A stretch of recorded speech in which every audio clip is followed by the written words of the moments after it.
Hi అండి, అందరికీ నమస్తే. Welcome to my channel Sarita kitchen and vlogs. అందరూ ఎలా ఉన్నారండి? బాగున్నారా? మేమైతే బాగున్నాం. ఈ వీడియో వచ్చేసి నా ఈవినింగ్ రొటీన్ అండి. ఇంకా పిల్లలైతే ట్యూషన్ కూడా ముగించుకొని వచ్చేస్తున్నారు. ఇంకా పిల్లల్ని ట్యూషన్ నుంచి తీసుకొని మా ఆయన అయితే వాళ్ళ తొందరగా వచ్చేసారు. అందుకని టీ పెట్టానండి. రెగ్యులర్గా ఈవినింగ్ ఏం తాగము, తాగితే నేను ఒక్కదాన్నే తాగుతాను అంతే. ఇంకా తనైతే డిన్నర్ టైంకి వచ్చేస్తాడు 6:30, 7 ఆ టైంకి. అదే టైంకి మేమైతే డిన్నర్ కంప్లీట్ చేస్తామండి. ఇంకా 8 లోపల రొట్టె చేద్దామని పిండి అయితే కలిపి పెట్టేశానండి. వేడి నీళ్ళు పోసి ఇంకా బెండకాయలు కూడా కడిగి క్లీన్గా కట్ చేసి పక్కన పెట్టేశాను. టమాటాలు కట్ చేసి పెట్టేశాను.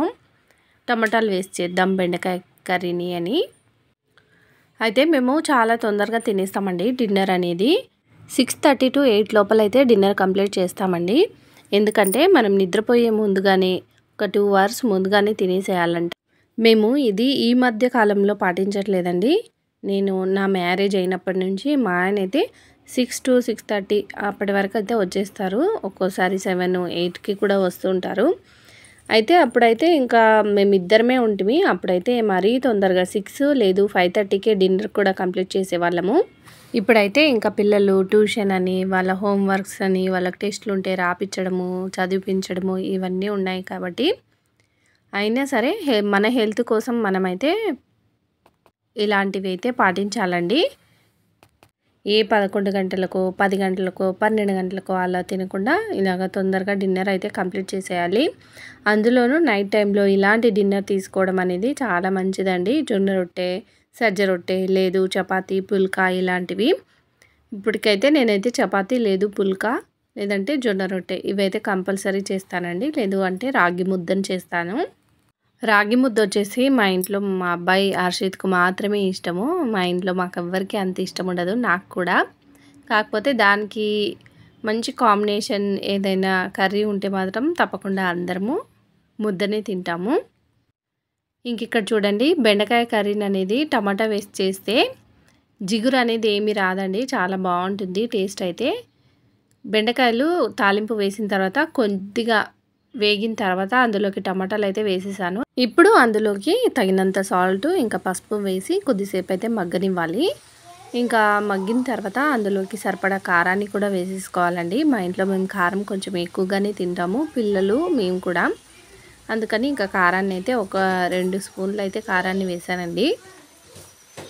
బెండకాయ కర్రీ చూసారా, మళ్ళీ మూత పెట్టి మగ్గనిచ్చాను. ఎంత పొడి పొడిగా ఎంత బాగా వచ్చేసిందో.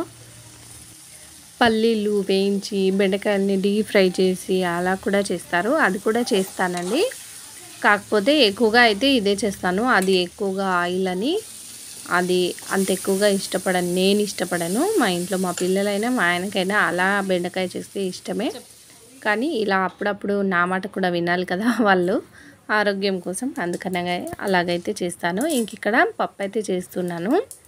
పప్పు ఈ నైట్ టైంలో ఎందుకు అంటే మా హర్షిత్కి అయితే పప్పు లేనిది అస్సలు కడుపు నిండదండి. వాడికి పప్పే కావాలి. అందుకని కొద్దిగా అంటే కొద్దిగానే వేసాను పప్పు. ఇంకా ఒక 4 పచ్చిమిర్చి వేసి ఒక టమాటాలు వేసి కుక్కర్లో ఇంకా పప్పు అయితే వేసేసాను. అయితే స్కూల్కి మార్నింగ్ పులిహోర చేశాను. అందుకని ఇంకా వాడికి కడుపు నిండలేదంట. మిగిలిన అన్నం అయితే ఉందండి, మార్నింగ్ చేసిందే ఉంది రైసు. ఇంక ఇప్పుడు రొట్టె పెంచి అయితే పెట్టేస్తున్నాను. రొట్టెలు చాలాసార్లు చూపించానండి నేను ఈ వీడియోస్లో, అందుకని ఇంకా ఎక్కువగా షూట్ చేయలేదు రొట్టె చేసేది. ఓన్లీ జొన్న రొట్టె ఎలా చేయాలి అనేది వీడియో ఒకటైతే అనుకుంటున్నానండి. చేయాలా వద్దా అనేది మీరైతే కామెంట్లో తప్పకుండా నాకు కామెంట్ చేసి చెప్పండి. చేయాలి అని పెడితే తప్పకుండా చేస్తాను. అది కూడా చాలా ఈజీగా ఎలా చేయాలో అనేది పెడతానండి. చపాతీ చేసే కర్రతో కూడా చేయొచ్చు. ఇంకా రొట్టెలు చేయడం కూడా కంప్లీట్ అయిపోయిందండి. ఇంకంతా క్లీన్ చేసేయాలి. ఇంకా ఒకేసారి డిన్నర్ కంప్లీట్ అయిన తర్వాత చేద్దాంలే అని ఇక్కడికి మాత్రం చేసేసాను. ఇంకా పిల్లలు అయితే టెస్ట్ ఏదో ఉందని చదువుకుంటున్నారండి. ఇంకా వాళ్ళ డాడీ అయితే చూసుకుంటున్నారు, వాళ్ళని చదివిస్తున్నారు. ఈలోపు ఇంకా వంట పని అంతా కంప్లీట్ చేసేసాను. అయితే బజ్జీలు ఇంకా వడలు కూడా తీసుకొచ్చేసారు. నేను డిన్నర్ కంప్లీట్ అయిన తర్వాత వాళ్ళకి ఫ్రూట్స్ కట్ చేసి ఇద్దాము అనుకున్నాను. ఒక్కోసారి ఇలాగా ప్లాన్లన్నీ ఇదైపోతాయి. బజ్జీలు వడలు తెచ్చారు కాబట్టి ఇవాళ లేదు. అంటే స్కూల్కి పెడితే అస్సలు తినట్లేదండి. స్నాక్స్కి అలాగా బాక్సుల్లో పెట్టి పంపిస్తే యాపిల్ అయితే బ్లాక్ అయిపోతుంది. ఇంకా వేరే ఫ్రూట్స్ ఏం పెట్టినా రిటర్న్ అయితే తీసుకొస్తున్నారు. అందుకని ఇప్పటి నుంచి నైట్ టైంలో కట్ చేసి పెడదాము అని నైట్ టైంలోనే ఇస్తున్నాను. ఇంకా ఫ్రూట్స్ అయితే ఇవాళ అయితే ఇంకా అది ఫ్లాప్ అయిపోయింది. ఫ్రూట్స్కి బదులు ఇంకా బజ్జీలు వడలు అయితే పెట్టేశాను. ఇదిగోండి, ఇది షార్ట్ వీడియోకి అయితే తీసుకున్నాను. రొట్టెలు ఇంకా బెండకాయ కర్రీ ఇంకా పప్పు రెడీ అయిపోయాయి. ఇదిగోండి బజ్జీలు వడలు. ఇదైతే మార్నింగ్ రైస్ ఊరగాయ. అయితే ఈ కడక్ రొట్టె ఎంతమందికి తెలుసో కామెంట్ చేయమంటే అస్సలు చేయలేదండి షార్ట్ వీడియోలో. ఇప్పుడైనా చేయండి. ఇదైతే తెలంగాణ వాళ్ళకి పక్కా తెలుస్తుంది. కట్టెల పొయ్యి మీద రొట్టెలన్నీ చేయడం కంప్లీట్ అయిన తర్వాత నిప్పుల దగ్గర అయితే పెట్టేసేవాళ్ళండి. చెక్కకే అది చాలా టేస్టీగా అయ్యేది, గట్టిగా కడక్ రొట్టె. ఇంకా మా డిన్నర్ అయితే కంప్లీట్ అయిపోయిందండి. ఇంకా అన్నీ కడిగి క్లీన్ చేసి పెట్టేశాను. ఇంకా అమావాస్య రోజు వ్లాగ్ అయితే వస్తుందండి నెక్స్ట్ వీడియోలో. Thanks for watching. వీడియో నచ్చితే లైక్ చేయండి, సబ్స్క్రైబ్ చేయండి. బాయ్.